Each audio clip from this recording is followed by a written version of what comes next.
How is everybody doing? You are tuned into Intelligent Thoughts. My name, as you probably already know, is Dustin Coyle. This is the Daily Wager, as you probably already know, for Monday, May 8th, 2017. All right, we had to take it out somewhere. Last Friday, after having a pretty spectacular week overall, blew it on the Houston Rockets money line at home. San Antonio goes out and plays fantastic. I'm sure you guys have already seen the highlights and everything. Aldridge and Leonard combined for 52 in that game, giving San Antonio the 2-1 series lead. Lost some ducats there, but over the weekend, did a little bit better. Obviously, there's no show. You didn't hear me talking about it or anything like that, but, of course, I still put in my bet slips, as I hope everybody else did. One game on Saturday. Golden State beats Utah 102-91 in Game 3 in Salt Lake City. KD, 38 points, 13 rebounds, goes 15 of 26 from the field. 23 points, I think, yes, for Steph Curry in the fourth quarter at one point.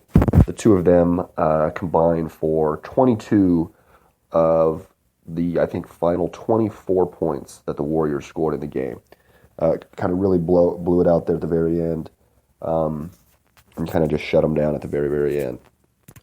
Great clutch performance from both of those gentlemen there. I took actually the money line, and some reason I took the under there. I just felt like there would be a little bit of an energy lag, and unless people really, really shot well, they probably wouldn't. It probably wouldn't be a game in the, where both teams got into the hundreds. And as you can tell, 102-91. I think that's probably a lot like what we're going to see tonight as well. I don't expect it to be a 110-110 or a 120-105. I expect it to be a relatively low-scoring game.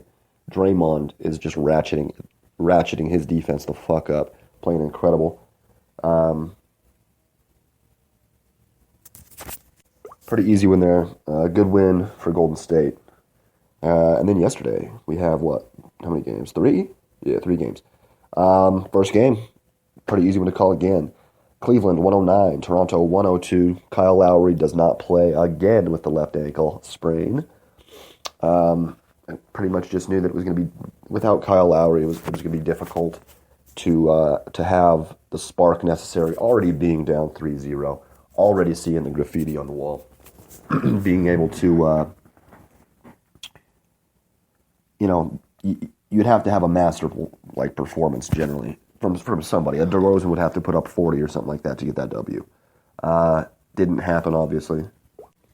And the Cavs actually sweep Toronto with this game. I should have mentioned that. 35 points for LBJ, 27 points, 9 assists for young Kyrie. In the loss, 22 for DeRozan. Good game, not great. 23 for Serge Ibaka. Only 2 rebounds, though. Corey Joseph had a really good game in Lowry's absence. 20 points, 12 assists for him. Shot 8 for 11. So definitely he stepped up and did his part. And it was a good game. It was a 7-point game at the end. It took some really good play by both Kyrie and LeBron to really pull that one out at the end. And Korver was on fire. It's just too fucking difficult, honestly. This team's really tough to beat. They're just too difficult to beat. LeBron is too goddamn good. All right.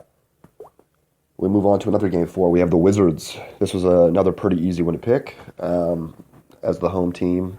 And I knew they were going to try to beat up Isaiah a little bit. So I did a money line here with the Wiz. They win 121-102. They score 26 straight points in the third quarter to blow it out. They were actually losing, or by a couple points going into that period, I think. Beal, 29 points on 3 for 6 from downtown, pretty good.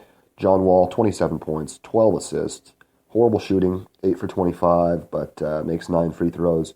And then obviously a great dime guy, always passing the ball. Bogdanovich with 13, Porter with 18. Good overall game here for the Wiz. In the L, Isaiah finishes with 19. He had 17 in the first half. 5 for 6 from downtown in the first half, and then finishes with 19.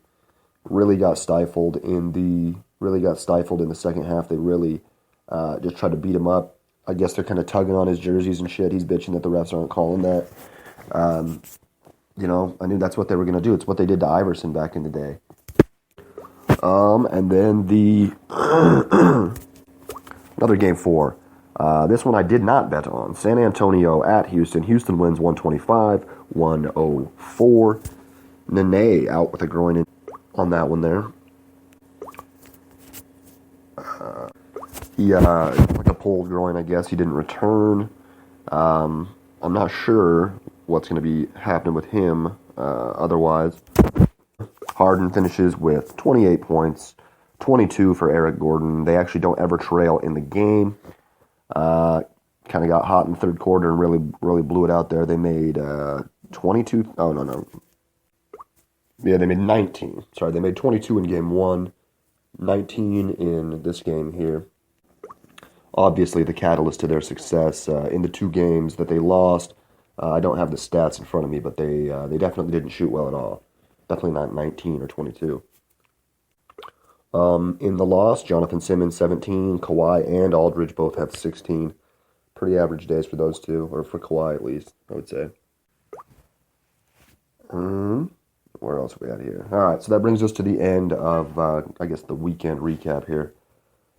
Brings us today, Monday. We're looking at one game in the NBA, a game 4. You can probably already guess. We have 7 o'clock p.m. on TNT, Golden State at the Utah Jazz. Golden State up 3-0 in the series, obviously. Going for a sweep, trying to match the Cleveland Cavaliers, who obviously completed their second sweep, back-to-back sweeps to start the postseason. This would match that total there. They're already on a franchise record 7 straight postseason game winning streak. Cleveland has actually won 10 straight postseason games, dating back to last year. The 3 obviously to win the championship against Golden State, and then, now 11 actually. Now that I think about it, now 11 because of the 3 and then two 4-game series this season. They are on fire, needless to say. What do I think is going to happen here? I kind of already insinuated earlier how I thought it was going to go. I see a lower scoring game, a lot like last time, maybe like a 105-90, maybe a 105-95 type of game. I think that it's about time for the Jazz to fold. That's kind of where I see this one. And I don't mean to call them out or anything. It's just when the Warriors have their foot on your neck, it's pretty easy to you don't really have a lot of other options. I expect Hayward to have a pretty big day. I expect Rudy Gobert to play well. But at the end of the day, I fully expect Golden State to get this win. So let's go take a look at the spread here. All right, the Warriors are an 8.5-point favorite. That's probably a little heavier than I thought, and a minus 400 on the money line. I like the Warriors to win.